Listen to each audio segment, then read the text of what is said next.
12वां अध्याय 41 पद से 44 पद को देखेंगे। Mark chapter 12 41 to 44। वो मंदिर के भंडार के सामने बैठकर देख रहा था जी कि लोग मंदिर के भंडार में किस प्रकार पैसे डालते हैं। जी और बहुत से धनवानों ने बहुत कुछ डाला। इतने में एक कंगाल विधवा ने आकर जी 2 दमड़ियां जो एक अधेले के बराबर होती हैं डाली। तब उसने अपने चेलों को पास बुलाकर उनसे कहा, जी मैं तुमसे सच कहता हूं कि मंदिर के भंडार में डालने वालों में से इस कंगाल विधवा ने सबसे बढ़कर डाला है, जी क्योंकि सबने अपने धन की बढ़ती में से डाला है, जी परंतु इसने अपनी घटी में से जो कुछ उसका था अर्थात अपनी सारी जीविका डाल दी है। Amen, amen, amen. Hallelujah. जब मैं बालक था और नासमझ भी था तो अक्सर ढेर सारी बातों की शिकायत परमेश्वर से करता था और ढेर सारी बातों को परमेश्वर को क्रिटिसाइज करते रहे, प्रभु ये क्या है, ये कैसे कर दिया। और कई बार तो अपनी नासमझी में मैंने कुछ यूँ भी कहा, मैंने कहा प्रभु ये कैसा संसार आपने बनाया है। हाँ, अगर मैं आपकी जगह होता तो इससे बेहतर कर लेता। जब मैं बच्चा था और नासमझ भी तो कई बार शिकायत करता था, कई बार कंप्लेन करता था और कई बार यहाँ तक कि भी पहुँच गई कि प्रभु ये क्या आपने बना दिया। If I was in your place, अगर मैं आपकी जगह पे होता तो इससे बेहतर तो मैं कर सकता था। पर अब जब बड़ा हुआ हूँ, परमेश्वर के अनुग्रह से अब जब समझदारी प्रभु ने अपनी बुद्धि अपनी समझ दी है, मैं उसकी मोहब्बत से हैरान होता हूँ। I am amazed. ये इनकॉम्प्रिहेंसिबल लव, ये समझ से परे मोहब्बत जो परमेश्वर ने की है। परमेश्वर मुझे हैरान करता है, उसकी बातें मुझे हैरान करती हैं, उसकी मोहब्बत मुझे हैरान करती है। कोई किसी से इतना प्यार कैसे कर सकता है कि उसके लिए अपनी जान को भी दे दे। कोई किसी से इतना प्यार कैसे कर सकता है कि अपने आप को वो बलिदान दे दे। और कैसी बलिदान, क्रूस के ऊपर एक दर्दनाक मौत के रूप में कोई जन आकर के हमारे लिए मर जाए। कोई हमसे इतना प्यार कैसे कर सकता है, कोई हमसे इतना प्यार कैसे कर सकता है कि वो हमको अपना बेटा और बेटी बना ले। ढेर सारे लोगों से हम प्यार करते हैं, ढेर सारे लोग की हम फिक्र करते हैं, ढेर सारे लोग के लिए हम प्रार्थना करते हैं, पर सबको अपना बेटा बेटी नहीं बना लेते। सबके सामान के साथ में अपने घर में लाकर उनको नहीं बिठा लेते, आओ हमारे साथ में हमारे घर में रहो। Yes, we love people, we care for them. हम उनसे प्रेम करते हैं, हम उनकी फिक्र करते हैं, हम उनकी प्रार्थना करते हैं, उनके साथ में एक्स्ट्रा माइल जाते हैं, पर उनको अपना बेटा और बेटी नहीं बना लेते। ये कैसी मोहब्बत है कि उसने अपना बेटा और बेटी बना लिया। और ये कैसी मोहब्बत है कि वो हमसे कहता है कि एक दिन हम उसको देखेंगे, हम उसके समान होंगे, जैसा वो है हम उसके समान होंगे। लव अमेजेस मी, उसकी मोहब्बत मुझे हैरान करती। He is a good God, वो भला परमेश्वर है। इनकॉम्प्रिहेंसिबल लव, समझ से बाहर मोहब्बत जो परमेश्वर हमसे करता है। मैंने कई बार आपसे इस बात को कहा है कि परमेश्वर की मोहब्बत तो बेबयान है और वो मुझे बड़ी हैरान करती है, पर उसकी मोहब्बत से ज्यादा मुझे उसका न्याय पसंद है। उसकी मोहब्बत से कहीं ज्यादा मुझे उसका जस्टिस, उसका न्याय पसंद है। God is a beautiful God. वो दिन आता है जब यूसुफ के भाई जो कि उसको मार करके खत्म कर देना चाहते थे, उसके सामने आकर के उसको झुक करके उसको सलाम करते हैं। उस समय उसको नहीं जानते थे, पर कुछ दिनों के बाद में यूसुफ अपने आप को अपने भाइयों के सामने जाहिर करता है और वो फिर से उसको झुक करके सलाम करते हैं। 15 साल अपने पिता के साथ में वो लोग रहते हैं। जब पिता चला जाता है तब ये भाई डर जाते हैं कि अरे अब तो यूसुफ हमसे बदला लेगा। एंड यूसुफ कहता, सुनो, जैसे इतने सालों से मैं तुम्हारी फिक्र करता आया हूं, मैं आगे भी करता रहूंगा। जैसे इतने सालों से मैं तुम्हारी आवश्यकताओं को पूरी करता आया हूं, मैं आगे भी करूंगा। I love my God for his love. उसकी मोहब्बत मुझे बड़ी अच्छी लगती है, पर उसकी मोहब्बत से कहीं ज्यादा मुझे उसका न्याय पसंद है। उसका न्याय पसंद है। वो जिन्होंने नफरत की, वो जिन्होंने हानि पहुंचाने की कोशिश की, वो जिन्होंने तुझ जाना, परमेश्वर ने उसी के बीच में यूसुफ को वहां पे खड़ा कर दिया कि वो उनको इज्जत दे और झुक करके सलाम करने पाए। एंड यूसुफ की वजह से उसका पूरा परिवार, पूरा घराना आशीष को प्राप्त करने पाए। आमीन। हालेलुया। उसकी मोहब्बत बेबयान है, पर उसकी मोहब्बत से कहीं ज़्यादा मुझे उसका न्याय जो है वो पसंद आता है। पर मैं आपसे कहना चाहता हूँ, उसके न्याय के साथ साथ में मैं आपसे कहना चाहता हूँ, परमेश्वर बहुत समझदार परमेश्वर भी है। He is a very very intelligent God। वो बहुत बुद्धिमान और बहुत समझदार परमेश्वर है। वो प्रेम करने वाला परमेश्वर है, हैरान करने वाली वो मोहब्बत हमसे करता है। उसका न्याय बिल्कुल परफेक्ट है, पर तमाम चीजों के साथ साथ He is a very intelligent God। बहुत समझदार परमेश्वर है, बहुत समझदार परमेश्वर है। यहां पे ऐसा लिखा हुआ हैगा, हम फिर से अपने टेक्स्ट में आएंगे और देखेंगे यहां पे क्या लिखा हुआ है। One more time। वो मंदिर के भंडार के सामने बैठकर देख रहा था जी कि लोग मंदिर के भंडार में किस प्रकार पैसे डालते हैं, जी। और बहुत से धनवानों ने बहुत कुछ डाला। और बहुत से धनवानों ने बहुत कुछ डाला। इतने में एक कंगाल विधवा ने आकर, कंगाल विधवा ने आके 2 दमड़ियां जी जो एक अधेले के बराबर होती हैं जी डाली। तब उसने अपने चेलों को पास बुलाकर उनसे कहा, जी मैं तुमसे सच कहता हूं जी कि मंदिर के भंडार में डालने वालों में से जी इस कंगाल विधवा ने सबसे बढ़कर डाला है। विधवा ने सबसे ज्यादा डाला है, क्योंकि इन्होंने तो अपनी बहुत ताइद से में से डाला, और इसके पास में जो कुछ था वो सब इसने डाल दिया।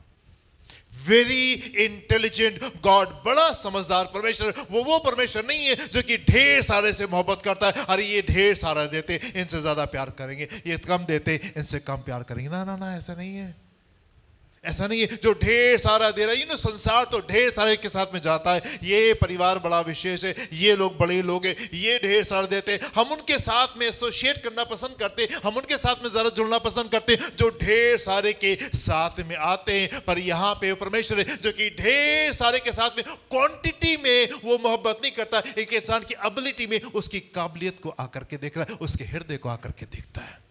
वो आपके क्वांटिटी को नहीं देख रहा है, कितना ढेर सारा आप उसके साथ में आके कर रहे हैं, वो आपके हृदय को देख रहा है कि तुम किस हृदय के साथ में, हम किस हृदय के साथ में उसके पास में आ रहे हैं। क्या हमारा हृदय बड़ा है कि नहीं बड़ा है। यहाँ पे इस महिला ने, इसके पास में कुछ नहीं था, पर जो कुछ भी इसके पास में था वो ये महिला ला करके दे रही है। एंड परमेश्वर कह रहे सबसे ज्यादा इसने दिया। I love my God for his intelligence. कितना समझदार परमेश्वर है, कितना समझदार परमेश्वर है। वो ये नहीं देख रहा है कि आपने कितना किया, वो ये देख रहा है आप कितना कर सकते थे और आपने क्या किया। आप कितना कर सकते थे और आपने क्या किया। ये शिक्षा हमारे लिए बहुत जरूरी है। ये शिक्षा हमारे लिए बहुत जरूरी है, क्योंकि कई बार हमको लगता है अरे हमने तो अपना हिस्सा कर लिया और वो काफी है, पर वो जानता है कि कितना काफी, आप कितना कर सकते थे और कितना कर रहे हैं। आप कितनी देर, आपने 1 घंटा वचन पढ़ लिया और आप सोचिए परमेश्वर बड़े इंप्रेस हो जाएंगे और वो कहेंगे यस आई एम इंप्रेस्ड। नहीं, हो सकता है आपके पास में दिन भर में कोई समय नहीं था और फिर भी आपने 5 मिनट निकालेंगे, नहीं कि मैं 5 मिनट भले लेट हो जाऊं लेकिन मैं अपना दिन खाली नहीं जाने दूंगा, मैं कम से कम 1 अध्याय तो जरूर से पढ़ूंगा, उसके बाद में सोने जाऊंगा। परमेश्वर उस 1 अध्याय को जो है ज्यादा पसंद करेंगे बस उस 1 घंटे आपके वचन पढ़ने को, जो आपने 1 घंटा परमेश्वर के सामने दे दिया। आप अपने धार्मिकता के बड़े काम से परमेश्वर को इंप्रेस नहीं कर सकते। इंटेलिजेंट गॉड, समझदार परमेश्वर, अपने बड़े धार्मिकता के काम से आप उसको इंप्रेस नहीं कर सकते कि आपने बड़ी 40 दिन की उपवास प्रार्थना कर ली और परमेश्वर बड़े इंप्रेस हो जाएंगे। ना ना ना, कई बार परमेश्वर आपके पास में आएंगे और आपसे कहेंगे नॉट इम्प्रेस्ड, मजा नहीं आया। कई बार परमेश्वर आपके पास में आएंगे और आपसे कहेंगे नॉट इम्प्रेस्ड। कई बार हमको लगता है हमारी बहुतायत जो है वो परमेश्वर को वो बहुत ब्लेस, वो बड़े, उसको बड़े खुश कर देगी। परमेश्वर आपकी बहुतायत को वो नहीं देखना मांगता, वो आपके बड़े हृदय को देखना चाहता है। क्या आप उससे प्रेम करते हैं? Do you love him? हो सकता है आपके पास में समय नहीं हो, पर आपने थोड़ा सा समय कहीं से स्क्वीज कर लिया और वहां से आपने निकाल करके आपने प्रार्थना की, आप परमेश्वर के सामने ठहरे, प्रभु आप महान हैं, हो सकता है आपका देने का हृदय था, पर उस समय आपके मन के आपके आपके महीने के ढेर सारे खर्चे थे और आपके पास में नहीं हो रहा था कि आप दे पाओ, लेकिन फिर भी आपने बहुत कहीं से स्क्वीज करके थोड़ा सा, बहुत थोड़ा सा आप पैसा निकाल करके आप प्रभु के भवन में लेके आए। प्रभु ये आपके भवन के लिए है, ये आपके लिए है, प्रभु आपको धन्यवाद। वो उस बहुतायत से जब आपके पास में ढेर सारा था और आपने ढेर सारा दिया, उससे ज्यादा वो थोड़ा सा पैसा होगा कि जब आपके पास में नहीं भी था और उसमें से आपने आकर के प्रभु को दे दिया। My dear friends, you serve an intelligent God. आप एक बड़े समझदार परमेश्वर की आराधना करते हैं। आप एक ऐसे परमेश्वर की आराधना नहीं करें जिसको आप बेवकूफ बना सकते हैं। नहीं, you can not fool him. कई बार हमको लगता है कि हमारे धार्मिकता के बड़े काम, हमने बड़ी उपवास किया, हमने बड़ी प्रार्थना की, हम वहां पे उनके साथ में खड़े रहे, हमने वचन पढ़ा और हमने ऐसा किया और हमने ऐसा किया। कई बार हमारे बड़े धार्मिकता के काम जो हैं वो उसको इंप्रेस करेंगे। मैं आपसे कहना चाहता हूं, कई बार परमेश्वर आपके पास में आएंगे और वो आपसे कहेंगे नॉट इम्प्रेस्ड, मजा नहीं आया, अच्छा ही लगा। भाई आफ्टर ऑल केन भी तो परमेश्वर के पास में भेंट लेकर के आया ही था। ऐसा तो था नहीं कि नहीं प्रभु के पास में भेंट लेके नहीं आया। नहीं, भेंट तो उसने दी ना, जो हाबिल ने भेंट दी वो प्रभु ने स्वीकार की, पर केन भी तो भेंट को लेकर के परमेश्वर के पास में आया था, लेकिन परमेश्वर ने उसकी भेंट को अस्वीकार कर दिया। शाऊल ढेर सारे अमलेकियों के खिलाफ में गया, युद्ध को लड़ करके आया, पर वहां से ढेर सारे जानवरों को बटोर करके लेकर के आ गया। और सैमुएल ने पूछा, बेटा ये क्या है, ये क्या है? तो कहता है, प्रभु ये सारी जानवर परमेश्वर के लिए हैं। हाँ, and God said not impressed. मजा नहीं आया? हाँ, फिर से पढ़ेंगे 41 पद को, देखिए क्या लिखा है यहाँ पे। वो मंदिर के भंडार के सामने बैठकर देख रहा था जी कि लोग मंदिर के भंडार में किस प्रकार पैसे डालते हैं। जी। और बहुत से धनवानों ने बहुत कुछ डाला। बहुत से धनवानों ने बहुत कुछ डाला। ऐसा नहीं है कि सिर्फ गरीबी लोग दे रहे होते, धनवान भी बहुत कुछ परमेश्वर के पास में आकर के पूरे दिल से आकर के ढेर सारी चीजों को आकर के दे रहे होते हैं। पर इंपॉर्टेंट ये है कि आप किस हृदय के साथ में दे रहे हैं। इंपॉर्टेंट ये है कि आप किस हृदय के साथ में परमेश्वर के पास में आ रहे हैं और किस हृदय के साथ में आप परमेश्वर को दे रहे हैं। कई बार हम ढेर सारी, हमको लगता है कि हमारे धार्मिकता के काम जो हैं वो परमेश्वर को आकर के ब्लेस करेंगे, परमेश्वर को आकर के खुश करेंगे। नहीं, परमेश्वर को आपके ढेर सारे धार्मिकता के काम जो है वो खुश नहीं करने जा रहे। जब वो स्त्री जिसको लहू बहने की बीमारी थी, जब वो यीशु को छूने के लिए आई, तो यीशु के चारों एक बड़ी भीड़ थी जो उसके ऊपर गिरी पड़ रही थी। एक बड़ी भीड़ थी जो कि बस यीशु को छू लेना मांगती थी। एंड ढेर सारे लोग यीशु को छू रहे थे, पर वो चंगे नहीं हो रहे थे, क्योंकि वो बड़ी भीड़ में आकर के कोशिश करके उसको छूते रहे थे। लेकिन परमेश्वर उनसे कह रहा था नॉट इम्प्रेस्ड, अच्छा नहीं लगा। पर एक महिला वहां पे आती है, पीछे से आती है, नम्रता के साथ में आती है, ह्यूमिलिटी के साथ में आती है, अपनी गलतियों की क्षमा मांगते हुए आती है, एंड पूरे विश्वास के साथ में आती है, यदि मैं उसके वस्त्र ही को छू लूंगी तो मैं चंगी हो जाऊंगी। और वो जैसी छूती है, यीशु के अंदर से सामर्थ निकलती है और वो स्त्री जो है वो चंगी हो जाती है। और यीशु मुड़ के पूछते हैं, मुझे किसने छुआ? एंड चेले कहते हैं, प्रभु कैसी बात कर रहे हैं, इतने ढेर सारे लोग आपको छू रहे हैं और आप कह रहे हैं मुझे किसने छुआ? प्रभु ने कहा, ढेर सारे लोग मुझे छू तो रहे हैं, पर वो आशीष को प्राप्त नहीं कर रहे, because I am not impressed with them. मैं उनसे खुश नहीं हूं। You serve an intelligent God. आप एक समझदार परमेश्वर की आराधना कर रहे हैं। ये शिक्षा आपके लिए जरूरी इसलिए क्योंकि हो सकता है आपके बड़े धार्मिकता के काम आप कर रहे हो और आप बड़े संतुष्ट हो अपने मन में, अरे प्रभु से हम तो बड़ा प्रेम करते हैं, पर वो हो सकता है आपसे आके कहे नॉट इम्प्रेस। मरकुस उसका पहला अध्याय 35 से 38 पद को देखें क्या लिखा हुआ है। Mark chapter 1:35 to 38। भोर को दिन निकलने से बहुत पहले, भोर को दिन निकलने से बहुत पहले वो उठकर निकला और एक जंगली स्थान में गया और वहां प्रार्थना करने लगा।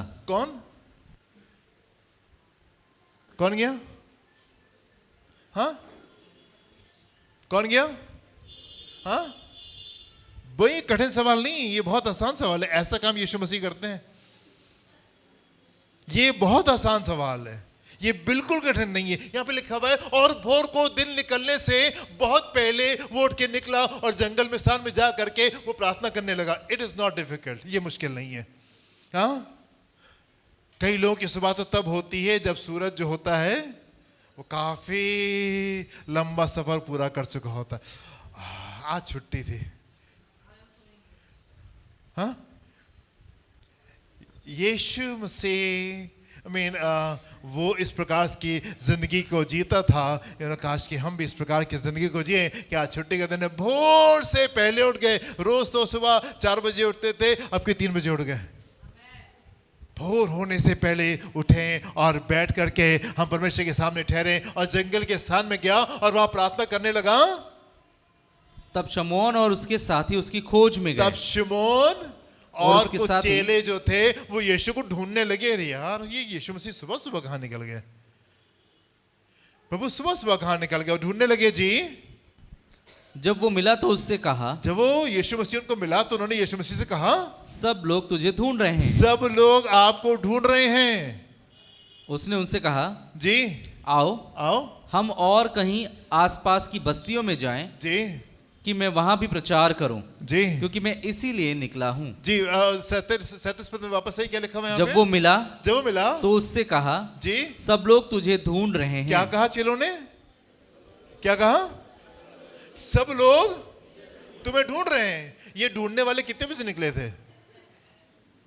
ये ढूंढने वाले जो यीशु को ढूंढ रहे थे, ये कितने बजे निकले थे? सिर्फ यीशु मसीह जो है वो सुबह भोर से सुबह उठ करके वो प्रार्थना करने नहीं निकल गए। ढूंढने वाले भी, हाँ, ढूंढने वाले भी ये सुबह सुबह आ गए और पतरस से चेलों को उठाया। भैया यीशु मसीह कहाँ है? पतरस उठे, अरे अभी तो यहीं सो रहे थे, रुको अभी देखते कहाँ। और ढूंढते ढूंढते यीशु मसीह के पास से पहुंचे और यीशु मसीह से कहने लगे, लोग आपको ढूंढ रहे हैं। So early in the morning, please आइए। और आप उनको देखिए। और 38 पद में क्या लिखा हुआ है? यीशु ने क्या कहा? आओ हम और कहीं आसपास की बस्तियों में जाएं। यीशु ने कहा, नॉट इम्प्रेस्ड, मजा नहीं आया, अच्छा नहीं लगा। ये बड़ी भीड़ आई तो है, ये मुझे ढूंढ तो रही है, पर यीशु ने कहा चलो और कहीं चलते हैं, चलो कहीं और चलते हैं। Not impressed. वो क्या बात है जो कि यीशु को मजबूर करती है कि वो जब हमको देखे और हमसे कहे नॉट इम्प्रेस्ड, मजा नहीं आया। हाँ, एक बड़ी भीड़, यीशु मसीह तो सुबह सुबह प्रार्थना करे, एक बड़ी भीड़ जो वो सुबह सुबह यीशु मसीह को ढूंढती हुई आ गई। एक दो लोग नहीं, बड़ी भीड़ आ गई। पतरस को भी और चेलों को उठाया, अरे भाई जागो। और पतरस और चेले जाकर के यीशु मसीह को ढूंढ रहे और यीशु मसीह उनसे कहते हैं, अरे चलो कहीं और चलते हैं, let's not waste our time, चलो आगे चलते हैं। उसने कहा आओ हम कहीं और आसपास की बस्तियों में जाएं कि मैं वहां भी प्रचार करूं, कि मैं वहां भी प्रचार करूं, क्योंकि मैं इसीलिए निकला हूं। मैं इसीलिए निकला हूं। कुछ और लोग मिल जाए जो शिक्षा को गंभीरता से ले, कुछ और लोग मिल जाए शायद शिक्षा को गंभीरता से ले ले, चलो उनके पास में चलते हैं। Not impressed. एक और पद को देखें, मत्ती उसका 8वां अध्याय, मत्ती 8 अध्याय 18 से 20 पद।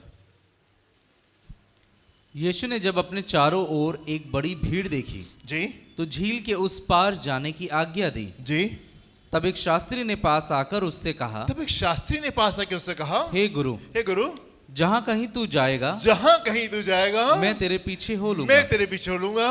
यीशु ने उससे कहा, लोमड़ियों के भट्ट जी, और आकाश के पक्षियों के बसेरे होते हैं जी, परंतु मनुष्य के पुत्र के लिए सिर धरने की भी जगह नहीं है। जी, यहाँ पे एक जन आता है, याजक आ रहा है, ये पुजारी है, ये एक दर्जे को रखता है एक मंदिर में, और आके यीशु मसीह से क्या कहता है? प्रभु, प्रभु, जहाँ कहीं तू जाएगा, जहाँ कहीं भी आप जाएंगे, मैं तेरे पीछे हो लूंगा, पीछे हो लूंगा। जहां कहीं भी आप जाएंगे मैं आपके पीछे हो लूंगा। मैं अपना सब कुछ को छोड़ के आपके पीछे चलने को तैयार हूं। और यीशु का क्या उत्तर था? नहीं नहीं नहीं, तुम ये रहो, नो नीड, आवश्यकता नहीं है। हाँ, एक ऐसा जन यीशु मसीह के पास में आ रहा है और उससे कह रहे, प्रभु मैं अपना सब कुछ को छोड़ के आपके पीछे चलने को तैयार है, जहां कहीं आप कहेंगे मैं वहां पे जाने को तैयार हूं। एंड यीशु मसीह उससे कहते हैं, नॉट इम्प्रेस्ड। हाँ, जब यीशु मसीह का रूपांतर हुआ तो 12 में से 9 को वो नीचे छोड़ गया। चेलों की मंडली तो बहुत ढेर सारी थी, जिनको मछली रोटी खिलाई थी, वो तो बहुत बड़ी भीड़ थी, पर जब रूपांतर के लिए वो लेके गया तो सिर्फ 3 को लेकर के गया। और बाकियों ने यीशु मसीह से कहा, प्रभु आप हमको लेके नहीं गए, हम भी तो आपके पीछे अपना सब कुछ छोड़ करके हो लिए हैं। यीशु ने उनसे कहा, नॉट इम्प्रेस्ड, नहीं अभी उस स्तर के ऊपर नहीं हो, जब उस स्तर के ऊपर हो गए तब चलेंगे। और दरवाजा बंद किया गया, और दरवाजा बंद किया गया। मैं आपसे कहना चाहता हूं, you serve an intelligent God. आप एक ऐसे परमेश्वर से की आराधना करते हैं जो कि बहुत समझदार है। वो आपके बड़े धार्मिकता के काम से वो बड़ा इंप्रेस नहीं हो जाएगा। आपने बड़ी उपवास प्रार्थना कर ली, वो उससे इंप्रेस नहीं हो जाएगा। आपने पूरा दिन आप बैठ के वचन पढ़ते रहे, वचन पढ़ते रहे, वो उससे इंप्रेस नहीं हो जाएगा। एवरी संडे आप कलीसिया में आप आकर के बैठ जाएंगे, वो आपसे इंप्रेस नहीं हो जाएगा। वो आपके बड़े धार्मिकता के कामों से ज्यादा वो आपके हृदय को देख रहा है कि आपका हृदय कैसा है। Do you love him? क्या आप उससे प्रेम भी करते हैं? Yes, you read the word of God. Yes, आप परमेश्वर के वचन को पढ़ते हैं, but do you love him also? क्या आप उससे प्रेम भी करते हैं?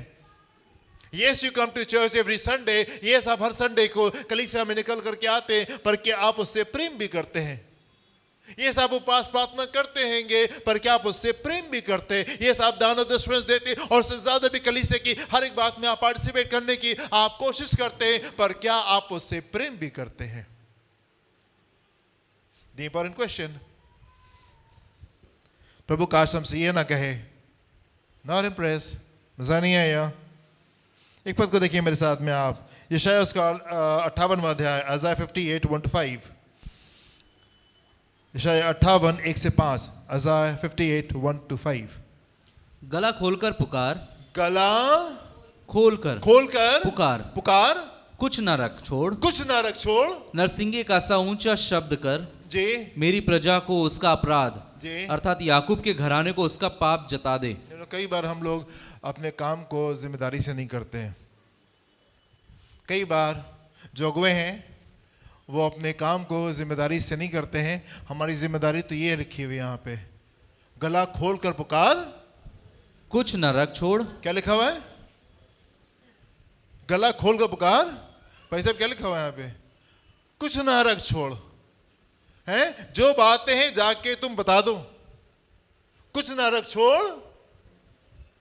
नरसिंगे का सा ऊंचा शब्द कर, नरसिंगे का सा ऊंचा शब्द कर, मेरी प्रजा को उसका अपराध, मेरी प्रजा को उसका अपराध, अर्थात याकूब के घराने को उसका पाप जता दे, दिस इज आवर रोल। ये हमारी जिम्मेदारी है आपके प्रति। एवरी टाइम यू फॉल्टर, हम आपके पास में आपसे आके कहने पाए ये गलत है।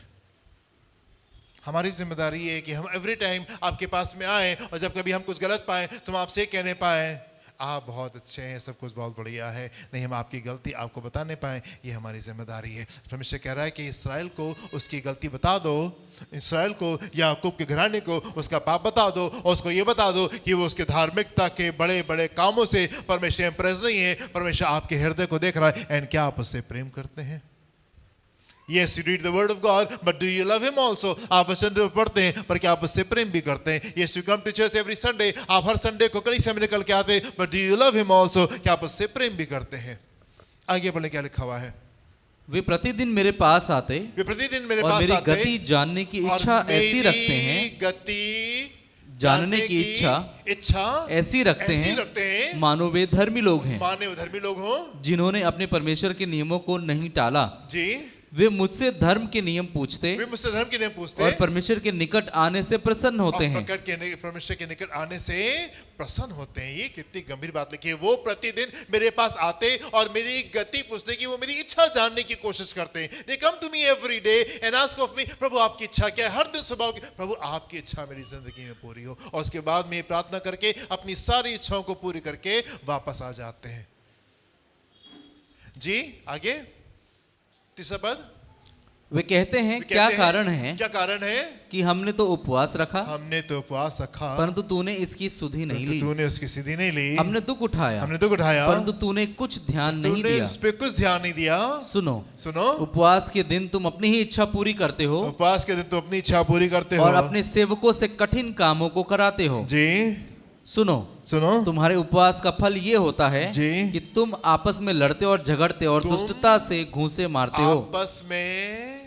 आपस में लड़ते और झगड़ते हो और दुष्टता से घूंसे मारते हो। जैसा उपवास तुम आजकल रखते हो, उससे तुम्हारी प्रार्थना ऊपर नहीं सुनाई देगी। तुम्हारी प्रार्थना ऊपर सुनाई नहीं जाती। उपवास प्रार्थना कर रहे हैं and God comes to you and tells you not impressed.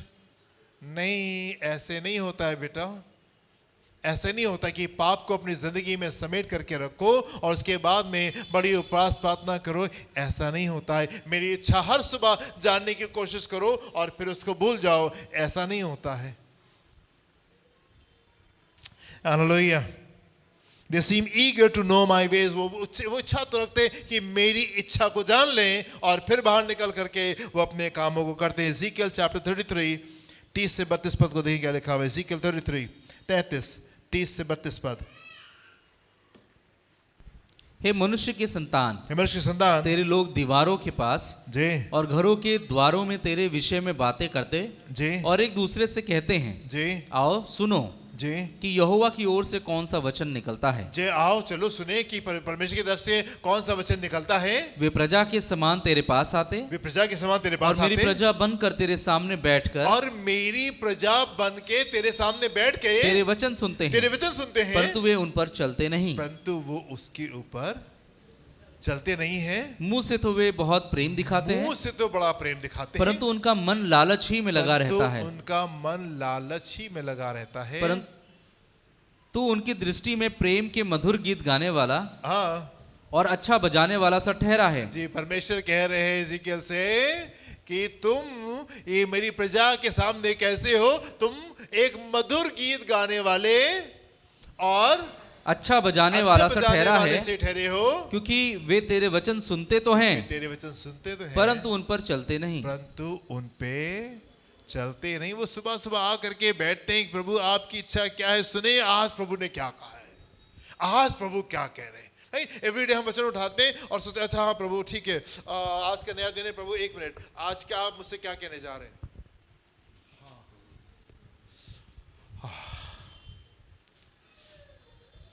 ढेर सारे लोग प्रभु की इच्छा ऐसे जानने की कोशिश करते हैं, हाँ प्रभु आपकी इच्छा जान तो ली, और उसके बाद में ये तरीका नहीं होता परमेश्वर के लिए आज का वचन प्रभु मुझसे क्या कहना चाहते हैं। नहीं, ऐसे नहीं होता है। और उसके बाद में जान भी लिया, सुन भी लिया, और फिर क्या हुआ, जो मन में आया वैसे किया। और प्रभु कह रहे हैं बेटा, प्रभु इज़ेकियल से कह रहे तुम उनके लिए सिर्फ एक अच्छा गाने वाले हो और अच्छा बजाने वाले हो। वो आते तुम्हारा गीत सुन करके चले जाते हैं, जो मन में आ रहा है वो उस तरीके से कर रहे हैं, लालच से भरे हुए हैं। कलीसिया में क्यों आ रहे हैं? कलीसिया में इसलिए आते हैं क्योंकि हम आप प्रभु के पास में आते हैं तो बड़ी आशीष मिलती है। Why do you come to church? क्यों कलीसिया में आते? इसलिए आते प्रभु हम आपके पास में आते तो हमको बड़ा आनंद मिलता है, हमको बड़ी खुशी मिलती है। कलीसिया में क्यों आते? हम इसलिए आते नहीं आएंगे तो दुष्ट आत्मा हमको पकड़ लेगी, नहीं आएंगे तो हम दिक्कत में पड़ जाएंगे, नहीं आएंगे तो ऐसा हो जाएगा और वैसा हो जाएगा। What is the reason? Why do you come to church? आप कलीसिया में क्यों निकल के आते हैं? क्या वो इसलिए है कि आप उससे प्रेम करते हैं, या इसलिए कि आप उससे आशीष को चाहते हैं? महत्वपूर्ण सवाल। कई जिंदगियां बड़ी लार्ज सी दिखाई तो देती हैं, बहुत बड़ी महान तो दिखाई देती हैं, पर कई बार परमेश्वर ऐसी जिंदगियों को देख करके उनसे कहता है नॉट इम्प्रेस्ड, मजा नहीं आया, मजा नहीं आया। मरकुस उसका 14वां अध्याय, ब्यूटीफुल स्टोरी। मरकुस उसका 14वां अध्याय 3 से 6 पद को देखिए लिखा है यहाँ पे। जब वो बैतनिया में शमौन कोढ़ी के घर भोजन करने बैठा हुआ था जी, तब एक स्त्री संगमरमर के पात्र में जटामांसी का बहुमूल्य शुद्ध इत्र लेकर आई जी, और पात्र तोड़कर इत्र को उसके सिर पर उंडेला जी। परंतु कोई कोई अपने मन में रिसिया कर कहने लगा, कुछ लोग कहने लगे रिसिया करके, बड़ा अच्छे तरीके से परमेश्वर वचन बयान करता है। कुछ लोग बड़े रिसिया करके मन में कहने लगे, इस इत्र का क्यों सत्यानाश किया गया? जी, क्योंकि ये इत्र तो 300 दिनार से अधिक मूल्य में बेचा जाकर कंगालों में बांटा जा सकता था जी, और वे उसको झिड़कने लगे जी। यीशु ने कहा जी, उसे छोड़ दो, उसे क्यों सताते हो जी, उसने तो मेरे साथ भलाई की है जी। बस, थैंक यू। यहाँ पे एक महिला है जो बड़ा महंगा परफ्यूम लेकर के आती है, बड़ा महंगा परफ्यूम। और कितना महंगा था? ये इतना महंगा था कि 1 साल की इंसान की पूरी कमाई के बराबर था।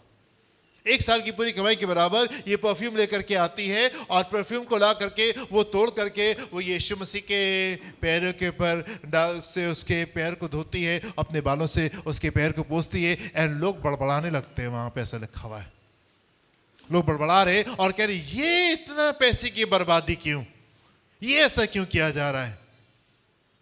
आवश्यक वो बात है जो यीशु मसीह ने कही है। यीशु मसीह ने कहा उसे छोड़ दो, उसे क्यों सताते हो? उसने तो मेरे साथ भलाई की है। मेरे साथ भलाई की। इंग्लिश में ऐसा लिखा हुआ है, she has done a beautiful thing for me. उसने मेरे लिए बड़ा खूबसूरत काम किया, उसको छोड़ दो, उसको मत सताओ। यीशु ने ये नहीं कहा उसे कि तुमने पैसे बर्बाद किए। यीशु ने उसे ये नहीं कहा तुमने ऐसा क्यों कर दिया, तुमको ऐसा नहीं करना। भीड़ कह रही है, लोग कह रहे इसने इतना ढेर सारा पैसा, इतने ढेर सारे पैसे का क्यों लेकर के आ गई? पर यीशु मसीह ने क्या कहा? She has done a beautiful thing. इसने मेरे लिए बड़ा खूबसूरत काम किया है। हाँ, आप इस महिला के हृदय को देखें, क्योंकि ये महिला उस हृदय के साथ में, सिर्फ एक बड़ी गिफ्ट के साथ में परमेश्वर के पास में नहीं आई, सिर्फ एक बड़े थैंक यू के साथ में परमेश्वर के पास में नहीं आई, एक बड़े धन्यवाद के साथ में परमेश्वर के पास में नहीं आ रही है, लेकिन एक बड़े हृदय के साथ में आ रही है। और इसलिए परमेश्वर ने इसको देख के कहा she has done a beautiful thing. इसने खूबसूरत काम को किया। आपको मालूम कितना महंगा ये परफ्यूम था? ये बड़ा वाला धन्यवाद मरियम मगदलीनी लेकर के आ रही है, बड़ा थैंक यू। 1 साल की कमाई से ज्यादा का ये परफ्यूम था। अगर एक मजदूर की कमाई भी ले लिया 500 रुपये डेली के हिसाब से भी आप जोड़ लीजिए, तो साल का 1,80,000 रुपये हो गया। इतना महंगा परफ्यूम, एक मजदूर की कमाई की बात हम कर रहे हैं, हम आपकी साल भर की कमाई की बात नहीं कर रहे हैं। एक मजदूर की जो साल भर की कमाई है वो थी 1,80,000 रुपये, आजकल के ज़माने में होगी, और उससे भी ज़्यादा का ये परफ्यूम यीशु मसीह के पास में लेके आए और तोड़ करके यीशु मसीह के पैर को धो करके अपने बालों से उसके पैर को पोंछती है, आ करके एक खूबसूरत काम को आके करी, बड़े मोहब्बत से भर करके ये यीशु मसीह के पास में आ रही है। इतना महंगा। यहाँ पे ये बात नहीं हो रही आपकी जो कमाई, अगर आप उसको, आप जानते हैं कि आपकी अर्निंग क्या है और आप उसको साल भर में लेकर के आएंगे तो वो किस अमाउंट में निकल करके आएगी। ना ना ना, उसकी बात नहीं हो रही है। पर आप सोचिए, यहाँ पे एक महिला है जो कि इस स्तर के ऊपर आ रही है कि 1 साल की कमाई के बराबर यीशु मसीह के पास में आकर के उसको हृदय से धन्यवाद दे रही, थैंक यू कह रही है। हमारा हृदय कितना भरा हुआ है प्रभु को धन्यवाद देने के लिए? हमारा हृदय कितना भरा हुआ है प्रभु को धन्यवाद दे रही। प्रभु आप तो हमको जानते, हम आपसे बहुत प्रेम करते और आपके लिए सब कुछ कर सकते हैं। आज 5 रुपए रख लीजिए, बाकी बाद में देखेंगे। आप तो सबको समझते हैं, हम क्या दे देंगे आप नहीं समझ पाएंगे। हाँ, क्या आप जानना चाहते हैं? क्या आप चाहते हैं प्रभु आपको देख करके आपसे कहें you have done a beautiful thing? आप चाहते हैं प्रभु आपसे, आपके पास में आए और आपसे आकर के कहे आपने बड़ा खूबसूरत, तुमने बड़ा खूबसूरत काम किया। इसको छोड़ दो, इसने बड़ा खूबसूरत काम किया है। हाँ, सवाल ये नहीं है कि आप इतना ढेर सारा प्रभु के भवन में ला करके दे दीजिए। सवाल ये कि आप इतना ढेर सारा प्रेम परमेश्वर से करना आप शुरू करते हैं, जहां पे इतना बड़ा अमाउंट भी आपके लिए मैटर नहीं करे। प्रभु आपकी मोहब्बत मुझसे जो मेरे प्रति है वो उससे कहीं ज्यादा है। कुछ समय पहले की बात है, हम लोग एक हाईवे से लौट रहे थे, मिनिस्ट्री करके हाईवे पे थे, हम लोग लौट रहे थे, रात शाम हो रही थी, सूरज ढल गया था और घर वापस लौट रहे थे, दिन भर के थके हुए थे और गाड़ी हाईवे पे तेज़ी चलती है, धीमे नहीं चलती हैगी। और हमारे सामने के डिस्टेंस पे इतनी दूर, जैसे कि ये दीवार है, उससे थोड़ा सा आगे एक मोटरसाइकिल चल रही थी, मोटरसाइकिल पे एक जंजारा था। And I don't know what happened, मुझे नहीं पता क्या हुआ, अचानक से वो मोटरसाइकिल स्किड की और वो गिर गया। और मेरी कार के बिल्कुल सामने मोटरसाइकिल है और उसके ऊपर वो जो जन था सामने, बिल्कुल मेरी कार के सामने था। And I was so thankful, प्रभु ये थोड़े से डिस्टेंस के ऊपर था और ये बच गया, नहीं तो सारी जिंदगी मैं उसमें रहता कि अरे मेरी कार से वो हिट हो गया और वो शायद नहीं रहता। Fraction of a second, fraction of a second,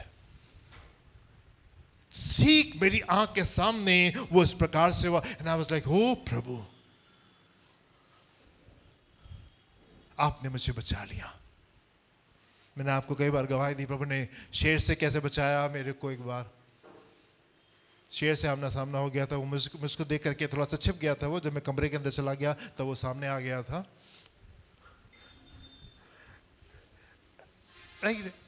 सांप से कैसे बचाया, बंदर से कैसे बचाया, ढेर सारी और बार मैंने आपको गवाही दी, हाउ गॉड सेव मी। अगर परमेश्वर से जरा सी चूक हो जाती तो शायद आपको यहाँ पे शिक्षा कोई और पासबान दे रहा होता। क्या मैटर करता है 1 साल की कमाई परमेश्वर की, अगर हम उसको धन्यवाद के रूप में उसके पास में लेकर के आ जाए। What does it matter? क्या मैटर करती है 1 साल की कमाई के बराबर भी अगर परमेश्वर के पास में आए और उससे कहे, प्रभु थैंक यू सो मच, वो थोड़ा होगा उस बड़े काम के लिए जो कि उसने आपके लिए किया है। आमीन। आप गलत मत समझिए, मैं परमेश्वर से प्रेम करने की बात कर रहा हूं। ये महिला परमेश्वर से इतना प्रेम कर रही है कि 1 साल की कमाई के बराबर चीजों को लेकर के आ जाती है और कहती है, परमेश्वर धन्यवाद धन्यवाद। परमेश्वर लोग कुड़कुड़ा रहे, बड़बड़ा रहे, अरे तुमने ये क्या किया, इतना महंगा क्यों लेके आ गई। यीशु ने एक बार नहीं कहा कि ये महंगा तुम क्यों लाई।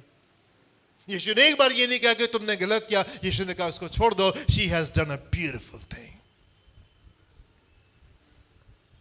हालेलुया। खुदा ने अब्राहम से क्यों कहा, अब्राहम तुम अपने बेटे को लो और जाके उसको कुर्बान कर दो। क्यों कहा परमेश्वर ने अब्राहम से? हाँ, हमको उसके आसपास भी, हमको अब्राहम के स्तर के आसपास भी नहीं पाता कि हमसे वो उसके उस प्रकार की आसपास की भी हमसे कोई बात कहे कि ठीक है तुम ये वाली चीज बलिदान कर दो।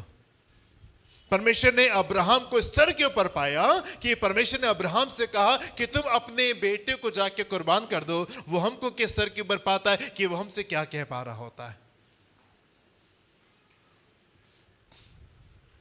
और हम इसकी कितनी सुन पा रहे होते हैं। Beautiful thing. परमेश्वर अब्राहम से कह रहे थे, अब्राहम तुम मुझसे कितना प्रेम करते हो, how much do you love me. And Abraham ने कहा, प्रभु कोई भी चीज ऐसी नहीं है जो कि आपके और मेरे बीच में आकर के स्टैंड कर सकती। नथिंग। मेरा इकलौता बेटा जिसको 100 साल की उम्र के बाद में मैंने प्राप्त किया है, मैं उसको भी आपको देने के लिए तैयार हूं। और ये बातें सिर्फ बातचीत में खत्म नहीं हो गई। अब्राहम ने अपने बेटे को लिया और लेकर के मोरिया पर्वत पे चला गया। वहां पे उसने वेदी बनाई और बेटा रास्ते में पूछता है, पिता लकड़ी तो है, आग तो है, पर वो मेमना कहाँ है।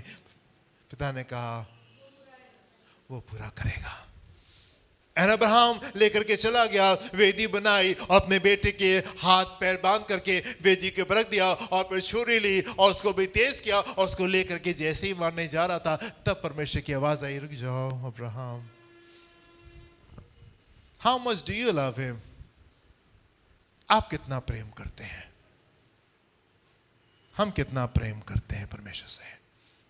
यहां पे एक महिला है जो कि 1 साल के दाम की चीज को लेकर के आ जाती है और प्रभु के पास में उसके चरणों के ऊपर लाके रख देती है। And God says, yes I am impressed, you have done a beautiful thing. मुझे अच्छा लगा, तुमने खूबसूरत काम को मेरे लिए किया है और जो कुछ तुमने खोया है मरियम मगदलीनी, जो कुछ तुमने खोया है तुम उसका 100 गुना और ज्यादा यहीं पे काटोगी और उससे कहीं ज्यादा स्वर में मिलेगा। परमेश्वर बेईमान परमेश्वर नहीं है। Let me tell you that, मैं आपसे कहना चाहता हूं परमेश्वर बेईमान परमेश्वर नहीं है। हालेलुया। यीशु मसीह जब अपनी सारी शिक्षा दे चुके, सारे आश्चर्य क्रम दिखा चुके, सारी बातें चेलों को और सबको बता चुके, जब क्रूस के ऊपर उसने अपने आप को बलिदान भी दे दिया, 3 दिन के बाद में मृतकों से जीवित भी हो गया, और उसके बाद चेलों को और अन्य लोगों को भी दिखाई भी देने के बाद में अंत में सबसे आखिरी बात वो पतरस से कहता है। सब कुछ शिक्षा देने के बाद, सब कुछ सिखा देने के बाद में, बलिदान देने के बाद में, मृतकों से जीवित हो जाने के बाद में, after everything before he goes to heaven, इससे पहले कि वो स्वर्ग को जाता, सबसे आखिरी बात पतरस से वो कहता है, और पतरस से वो एक सवाल 3 बार पूछता है। मालूम है ना? हाँ, एक सवाल पतरस से वो 3 बार पूछता है, और वो सवाल क्या था? आमीन, आमीन। हाँ, वो पतरस से वो पूछता है, पतरस do you love me? And पतरस कहता है, प्रभु आप जानते हैं। थोड़ी देर बाद, पतरस क्या तुम मुझसे प्रेम करते हो? प्रभु आप तो जानते हैं। एंड तीसरी बार फिर से प्रभु ने पूछ लिया, एंड यहां पे जाने जो प्रभु से इरिटेट भी हो गया, अरे प्रभु आप तो हदी किए हुए बिल्कुल मालूम है आपको, तीसरी बार भी आप मुझसे पूछ रहे हैं। लिखा हुआ भी कि इरिटेट होकर के पतरस ने जवाब दिया। Wow, what relationship. एंड 3 सवाल प्रभु ने एक से पूछे, एंड 3 बार पतरस ने सेम जवाब दिया, और उसके बाद यीशु मसीह ने भी उससे 3 बार एक ही बात बोली, और क्या कहा उससे? हाँ, क्या कहा? मेरी भेड़ों को चरा। सब कुछ बताने के बाद, सारी शिक्षा देने के बाद, सारी चंगाई, सारी छुटकारा, सारा ज्ञान देने के बाद में यीशु मसीह आकर के आपसे ये पूछते हैं, डू यू लव मी?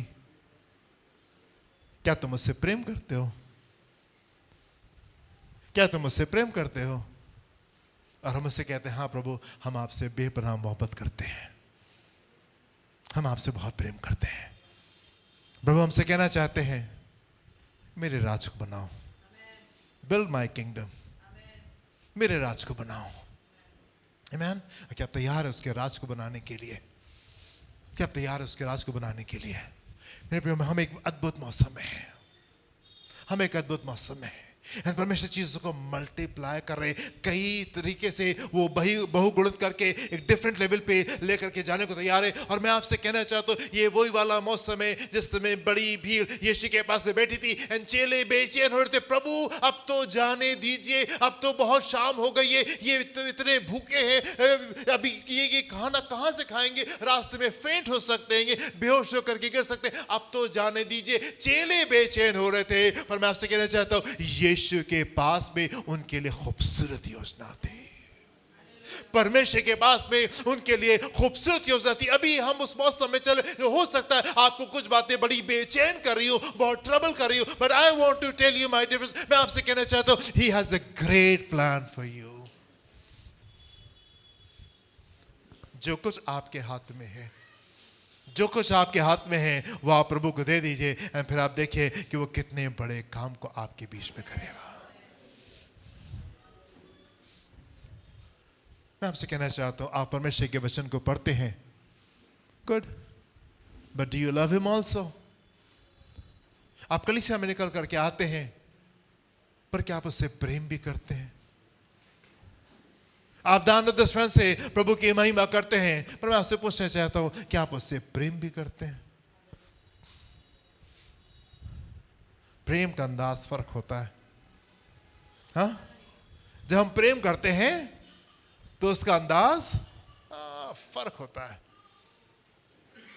आने वाले दिनों में उसकी भी मैं आपको शिक्षा दूंगा कि एक डिफरेंट अंदाज, विश्वासियों का अंदाज अलग होता है। हो सकता है नेक्स्ट संडे, हो सकता है फॉलोइंग संडे पे हम इस चीज की चर्चा करेंगे। विश्वासियों का एक अंदाज फर्क होता है। Hallelujah, hallelujah. Do you love him also? आप वचन तो पढ़ते हैं, आप कलीसिया में तो आते हैं, आप दान दशमांश देते हैं, आप, पर क्या आप परमेश्वर से प्रेम भी करते हैं? यदि आप परमेश्वर से प्रेम करते हैं तो परमेश्वर आपसे कहना चाहते हैं मेरे राज को बनाओ, सर्व माय पीपल, मेरी भेड़ों को चराओ, बिल्ड माय किंगडम। ये महिला एक बड़े एक्सपेंसिव परफ्यूम को लेकर के आती है, लोग बड़बड़ा रहे, पर यीशु मसीह ने कुछ नहीं कहा इसको। यीशु मसीह ने कहा नहीं, you have done a beautiful thing. इस महिला ने खूबसूरत काम को किया, इसने अपनी बड़ी मोहब्बत को हमको दिखाई। It is not about big money, ये बड़े पैसे की बात नहीं है, ये बड़ी मोहब्बत की बात है जो ये आकर के मुझे दिखा रही है। परमेश्वर अपने लिए ढेर सारे आराधना करने वाले लोग नहीं ढूंढ रहा है, परमेश्वर से लोग ढूंढ रहे हैं जो कि उससे प्रेम करते हैं। परमेश्वर से लोग ढूंढ रहे हैं जो कि उससे प्रेम करते हैं। एक बड़ी भीड़ आई जो कि बड़े बड़े ढेर सारे पैसे परमेश्वर के राज में आकर के दे रहे थे, और एक महिला आती है जिसके पास में जो कुछ था वो उसने आकर के उसकी झोली में वहां पे आकर के डाल दिया। Do you love him also? क्या आप उससे प्रेम भी करते हैं? होने पाए परमेश्वर आपसे ये ना कहें, जिस दिन आपकी मुलाकात परमेश्वर से हो उस दिन परमेश्वर आपसे ये ना कहें नॉट इम्प्रेस्ड, मजा नहीं आया। हो सकता है जब आपकी मुलाकात होने पाए कि जब आपकी मुलाकात परमेश्वर से हो तो परमेश्वर आपसे कहे you have done a beautiful thing, तुमने खूबसूरत काम को किया है, प्रभु तुमको आशीष दे। God bless you. प्रभु आपको आशीष दे। अपनी आंखों को बंद करेंगे, हम प्रार्थना करेंगे।